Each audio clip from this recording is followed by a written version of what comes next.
à? Mày về đúng lúc lắm. Bác ơi, có chuyện gì vậy bác? Đúng rồi, bạn đừng có trách con bé nữa. Có nào lắm không?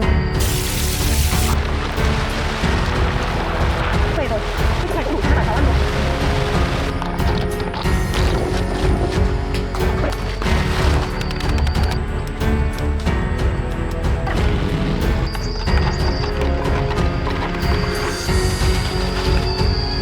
Hôm nay cháu đi chèo nhãn cho con bị ngã ấy bà.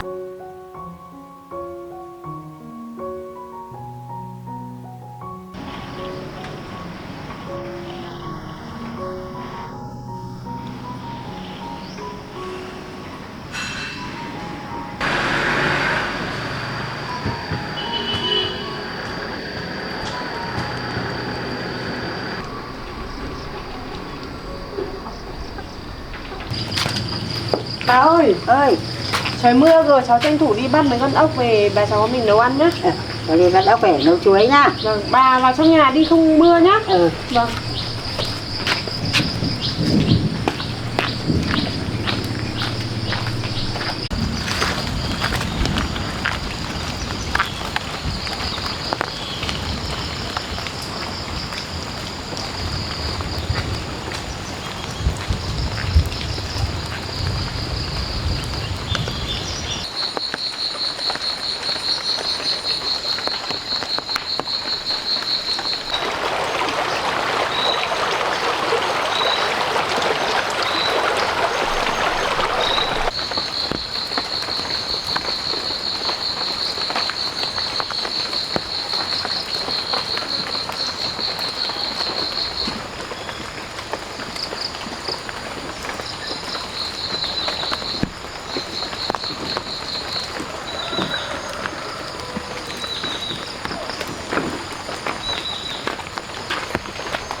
Trời mưa gió thất thường quá. Sắp sửa lại có bão rồi, chỉ sợ ngập lụt thôi.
Trời mưa to quá, nước lũ về rồi. Cái chỗ này cũng đủ cho hai bà cháu ăn rồi.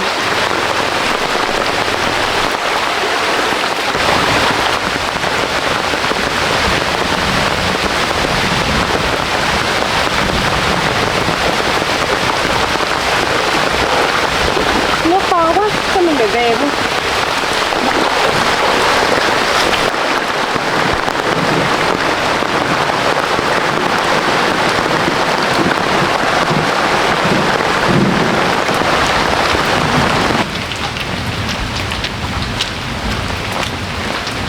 Bà ơi, cháu về rồi. Bà nhìn này, cháu bắt được nhiều chưa? Rất là nhiều ốc quá nhỉ.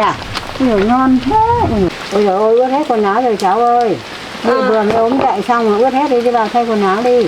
Đang ướt này chắc là cháu đi chợ mua ít đồ về nấu mấy ốc luôn bà ạ.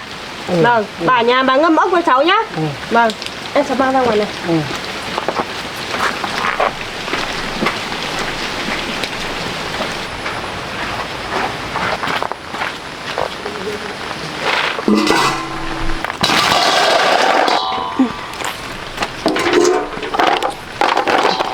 Ôi dồi ôi, con ốc ngon quá. Ốc béo là bà nhỉ? Ốc to và béo mà. Ốc này mà nấu chuối đậu thịt thì ngon thật tuyệt vời. Thế à bà? Bây giờ cháu đi mua đồ về nấu món đấy nhá. Cháu đi luôn nhé bà nhá. Cháu đi nhanh nhanh nhá, rồi mưa to lũ lụt đấy. Vâng. Về lại ốm đấy. Vâng ạ.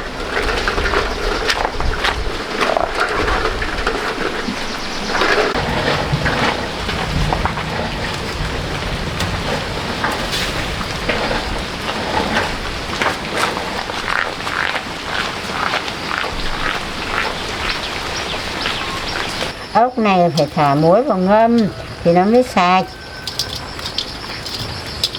Không ngâm muối thì nó không sạch đâu.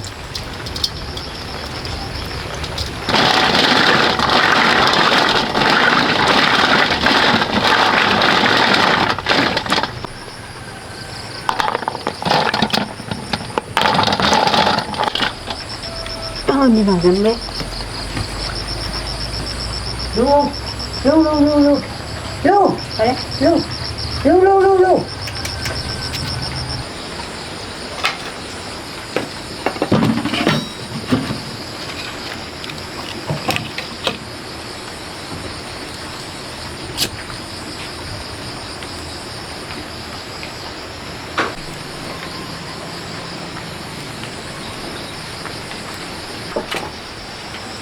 Mình phải đi lấy cái nồi để đun nước vào đây để luộc ốc thôi.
Cháu đây rồi à?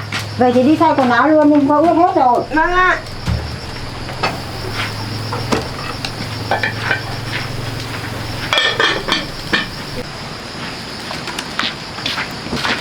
Bà nấu cơm rồi à? Bà nấu cơm rồi.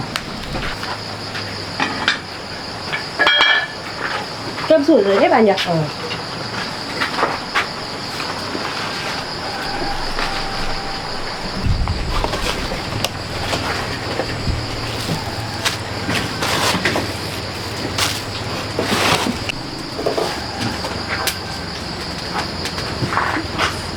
Cơm được rồi bà. Không để cháu rán đậu luôn bà. Vâng.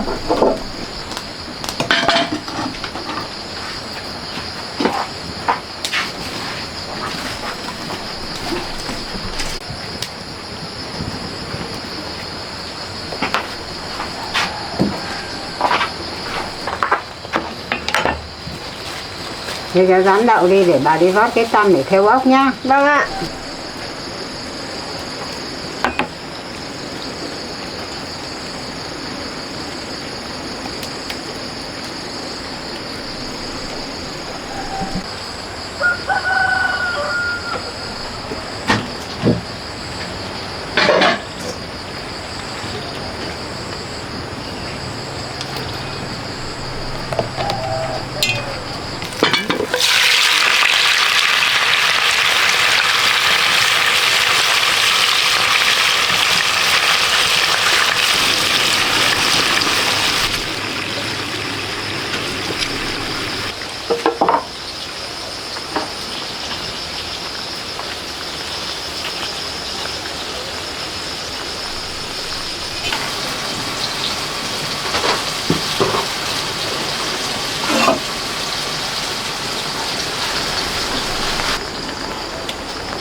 Bà ơi, bà vào chuối xong à?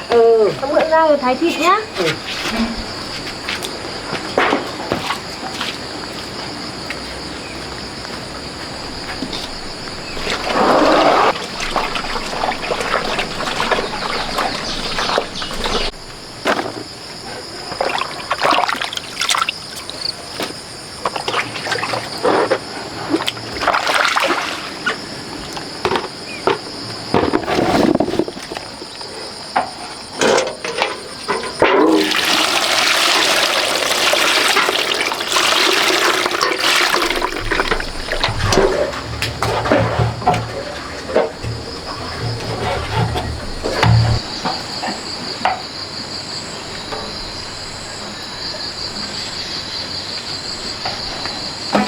bà. Đây theo ốc. Bà để cái ấy bàn đỡ mỏi lưng cái nồi ấy, cái nồi bà đặt cạnh cái ốc cho đỡ mỏi lưng. Bà đấy tăm á. Vâng.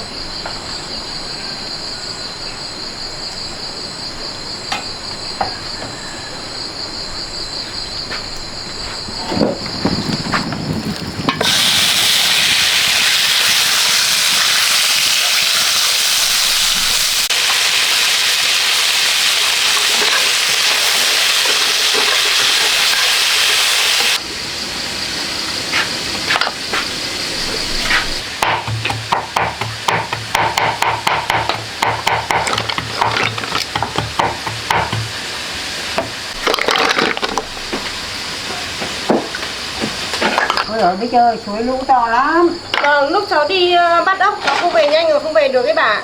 Nước về nhanh lắm. Nước lũ to lắm, chảy ầm mà. Vâng. Này bà cháu mình chả đi đâu được. Không. Nước lũ này thì ở nhà không chảy đi đâu được. Vâng. Lại không đi làm kiếm tiền được bà.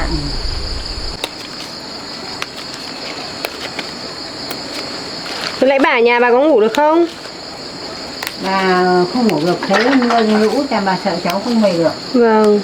Cháu thấy mưa to cháu phải về luôn bà. Nó thất vọng. Vâng.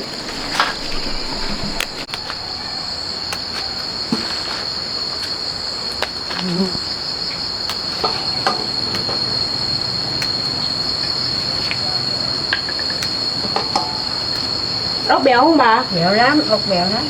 Vâng. Có con to nhỉ bà nhỉ? Thêm con to.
Được rồi bà. Bà để cháu Được thái rồi, cho. lấy cháu thái đi. Bà ra ngoài này nghỉ nhá. Để cháu làm nốt cho sắp được.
Nó luôn.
Chín chưa cháu ơi? Chín rồi bà.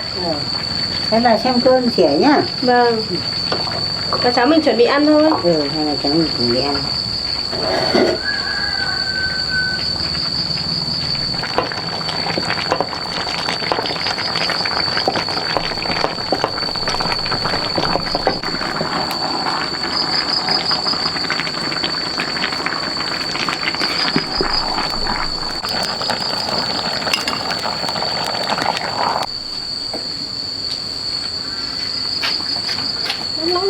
Nóng.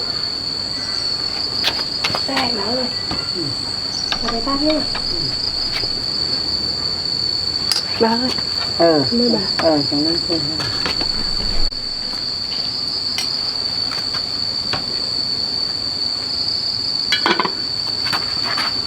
Ngon lắm đấy chả. Vừa. Cái này cháu nước cho.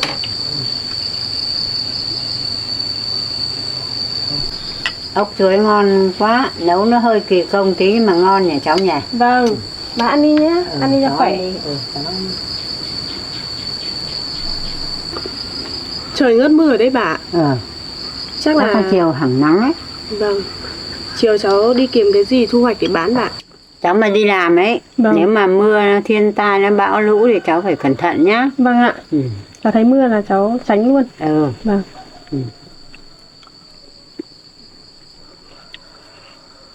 Bà ăn thêm đi bà. Thôi, cứ ăn đi, để ăn hết đấy. Đây cháu giúp cho bà. Thôi.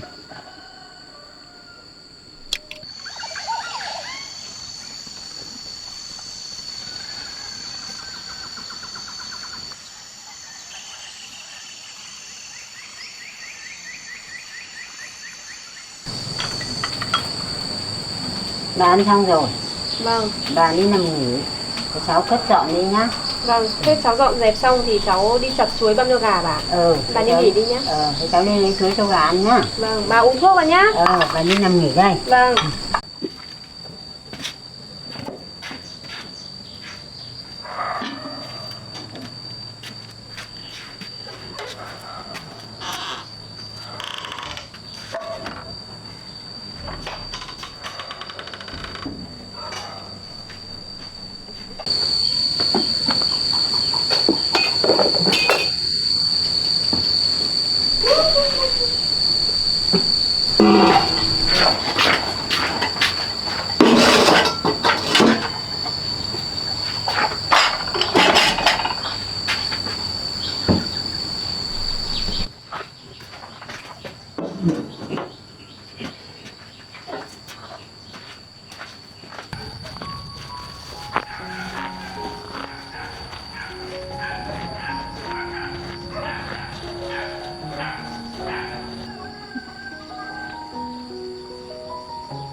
ơi, đi về thôi Lu. Ra đây, Lu. Đi về Lu. Đi nào.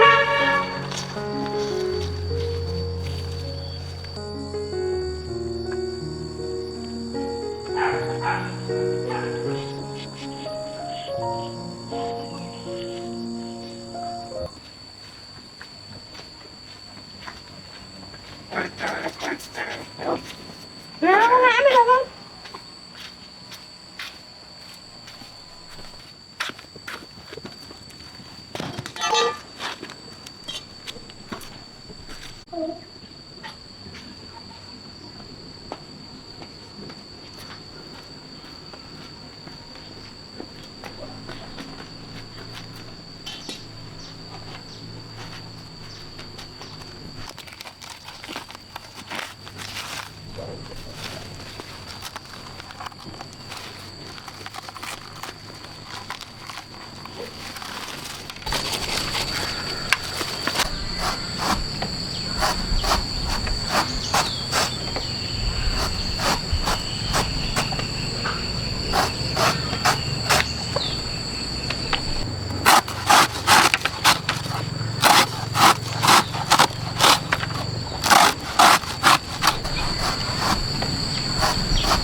Ỏi thế.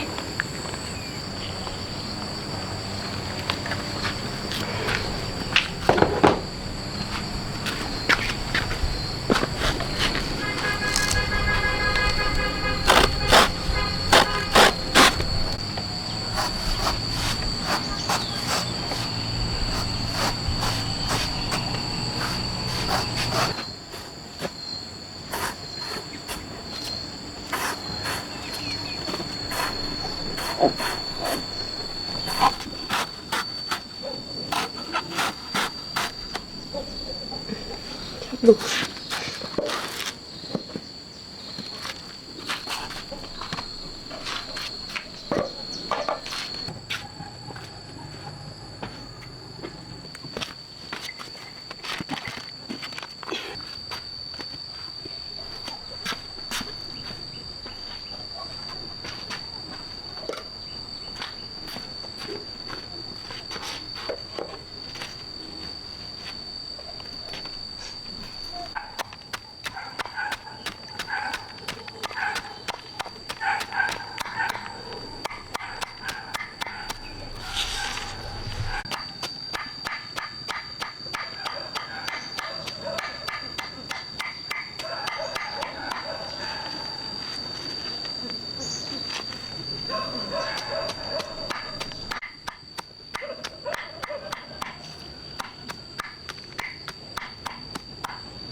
Đi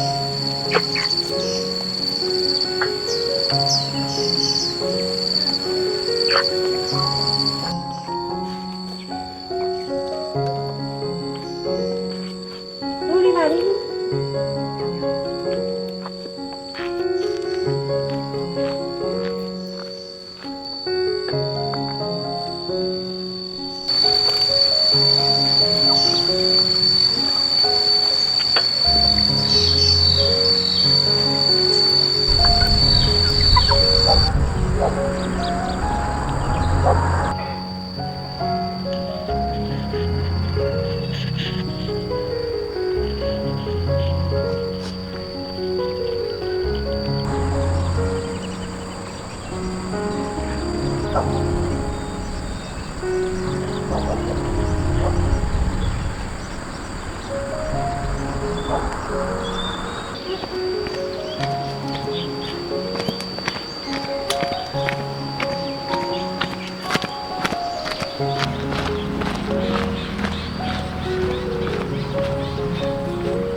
Đó là cô ơi, cô cho cháu thu hoạch một ít nhãn mang ra chợ bán được không cô? Rồi đường cháu cứ vào hái đi. Vâng, thế cháu hái xong rồi cô cân cái tính tiền cháu nhé. Rồi cứ hái đi. Cứ cây nào cháu hái.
Mấy chùm này quả to quá mà cao mình không hái được.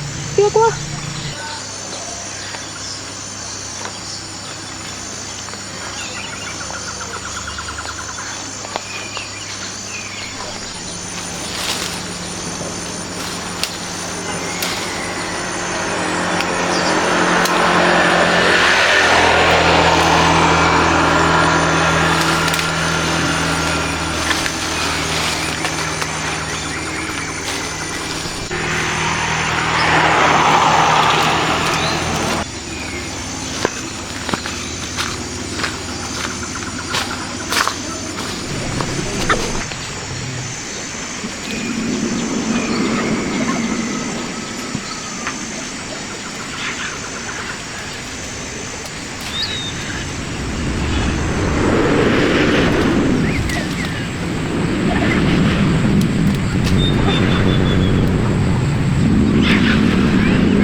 Cô ơi, hái xong rồi ạ. Cô tính tiền cho cháu nhá. Đấy, cô bảo lên cân đi.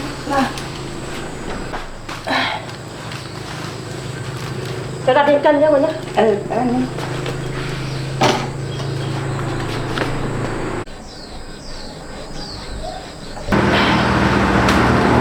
Cháu bao tiền cô?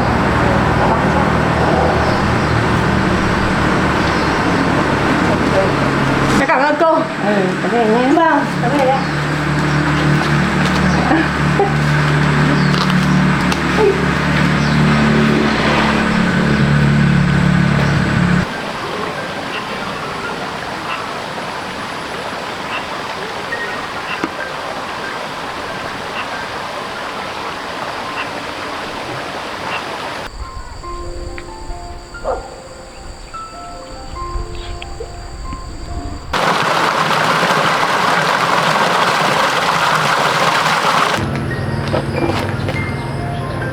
Trời sắp mưa rồi, chắc hôm nay mình ngồi gầm cầu bán thôi.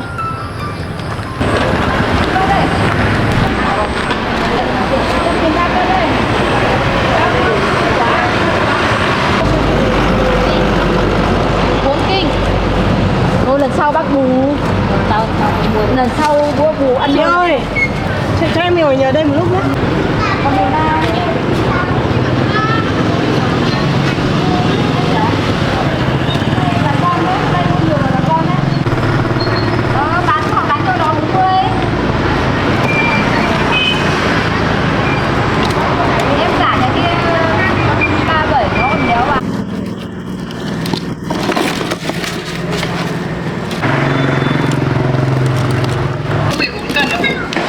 Hết rồi á, tìm hết rồi á.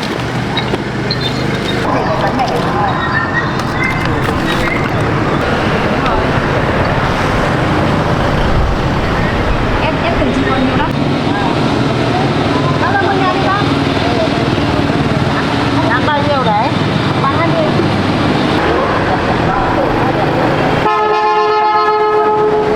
Bác chỉ lấy được ít thôi, về ăn mai là mua tiếp. Bác cứ lấy đi.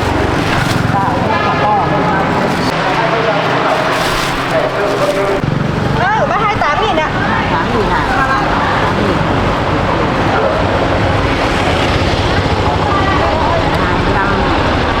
Đây, 28.000 nha. Nha. Vâng ạ, cháu xin bác ạ. Cảm ơn bác nhé. Dạ, anh đọc ơi. Tiền nhá. Vâng ạ. Phải đi về đấy. Vâng ạ. Bước đâu rồi? Chắc là bố nó học bà. Em sẽ cất chồng này đi về 2 bà chị nhá. Hết ra chỉ còn 13 quả. Cân nhãn em. 20.000 gì ạ? Phải đâu nhá. Mua 50.000 một cân thì bán vớ vào vẫn hết. Em lãi bỏ tiêu rồi. Không. Được chưa chị? Vâng. Em cất hết rồi. Trời ơi, 35.000 ạ.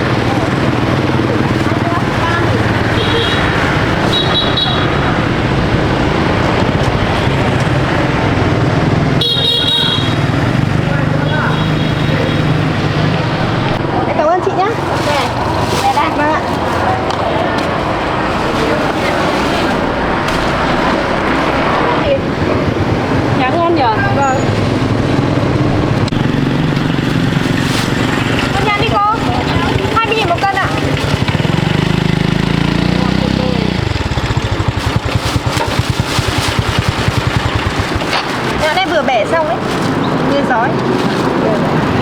cả con. Chào em tí nhá. Ngọt lắm. Không được. Giá của chị 27.000 ạ.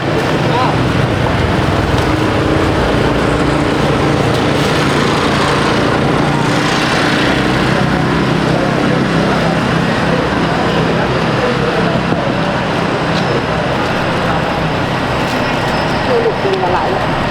Em đi đổi tiền lẻ đấy.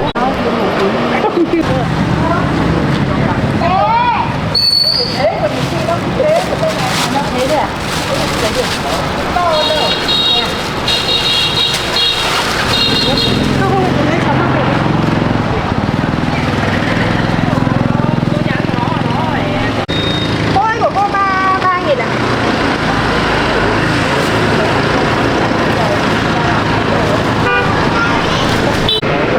À lấy hai này thì cháu trả lại. Vâng, cháu cảm ơn nhá.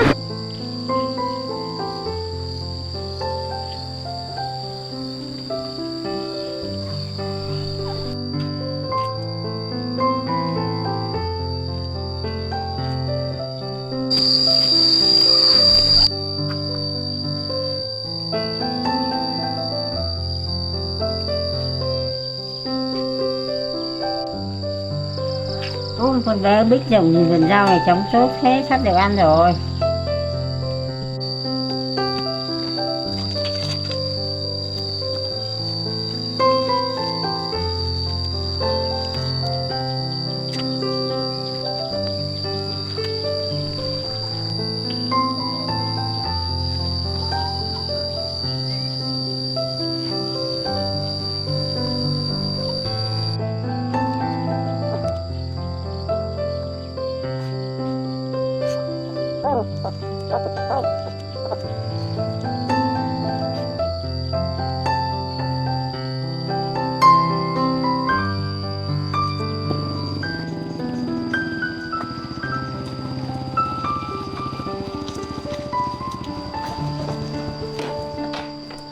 Mẹ ơi, Ơi. nắng thế này còn làm gì đấy nữa? Không à.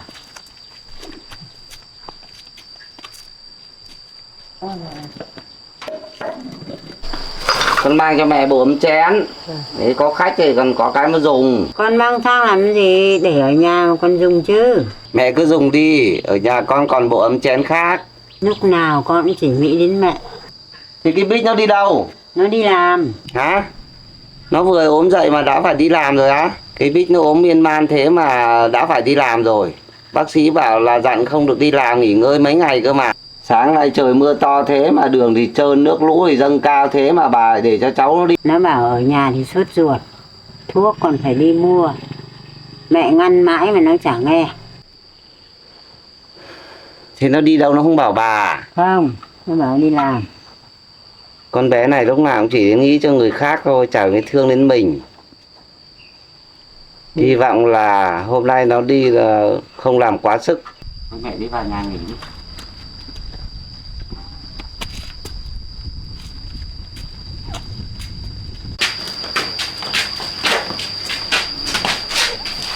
Đấy, mẹ ngồi đây nghỉ đi.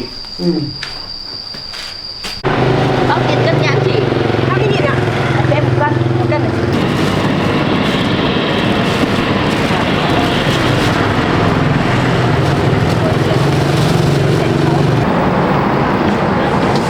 Cái 8.000 chị ạ.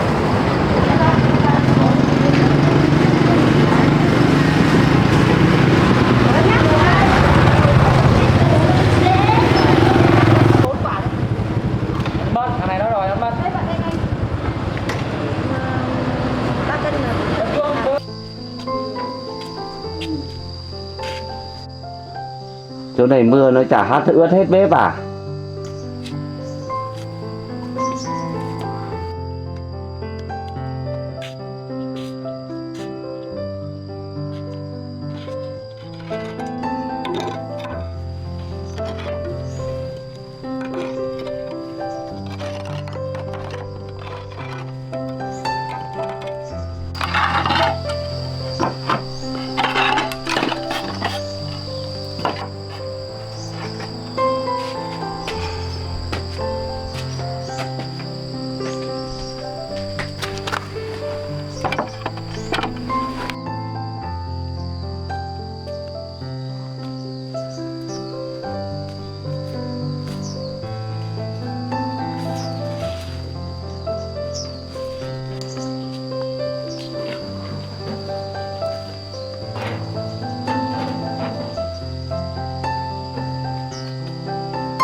Thôi con cứ để đấy tí nữa biết cái này là khác làm. Con quét một tí là xong rồi mà.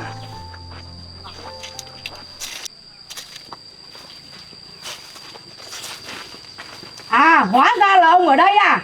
Tôi đi sang thăm mẹ. Ông thăm mẹ à? Ông thăm mẹ mà ông làm bao nhiêu việc như thế này à? Tiền tay thì làm vài việc thôi, có gì mà ghê gớm. Vài việc mà ông đi lâu thế à? Tôi tìm ông cả làng không thấy, bây giờ tôi mới thấy ông ở đây. Con ơi, con đừng trách nó. Mẹ bảo nó không làm nhưng mà nó cứ làm. Con không trách mẹ đâu. Con chỉ hỏi chồng con thôi. Nhà thì bao nhiêu việc. Các con thì hỏi tôi là bố đi đâu. Tôi không biết là anh đi đâu. Là tôi tưởng là anh đã xảy ra chuyện gì. Hóa ra là anh ở đây à? Thế tìm tôi có việc gì? Nhà còn bao nhiêu việc mà ông còn hỏi tôi làm gì à? Hai bác sang đây chơi ạ? Cả, mày về đúng lúc lắm. Bác ơi, có chuyện gì vậy bác? Hôm trước mày bảo bà cháu mày tự lo được. Hôm nay chồng tao vào đây từ sáng đến giờ.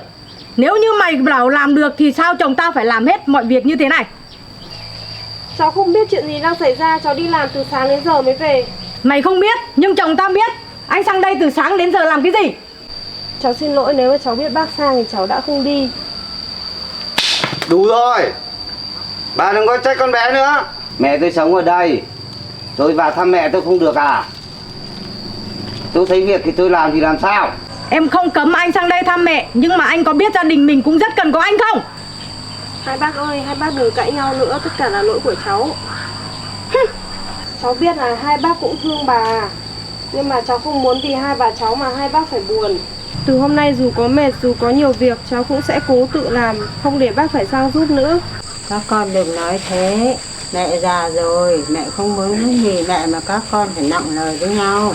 Thôi tôi không thèm nói nữa. Từ nay anh muốn làm gì thì làm. Thế bộ ấm chén tôi cất trong tủ anh mang đi đâu rồi? Nhà có 2 bộ tôi mang cho mẹ 1 bộ thì sao? Anh giỏi lắm.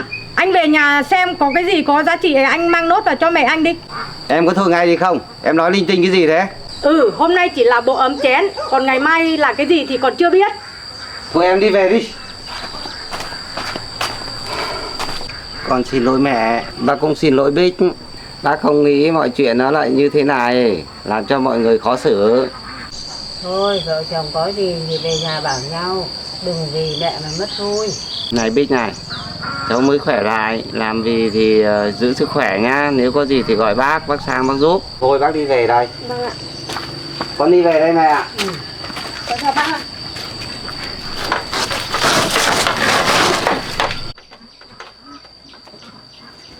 Bích đưa cho bác cái mũ.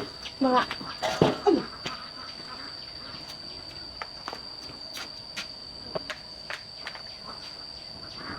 Bác về nhá. Con về đây mẹ ạ.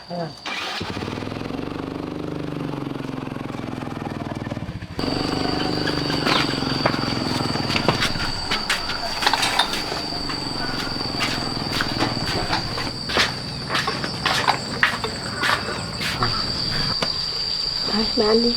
Cháu cũng ăn đi, bà khắc bóc được. Cháu đi làm thấy có mệt không? Cũng bình thường bà ạ.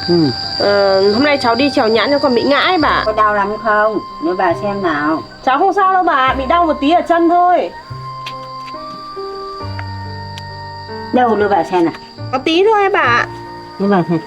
Đây. Ui dồi, có đau lắm không? Cũng bình thường thôi bà. Không sao đâu bà ạ, cháu vẫn đi lại bình thường mà. Chắc không sao đâu.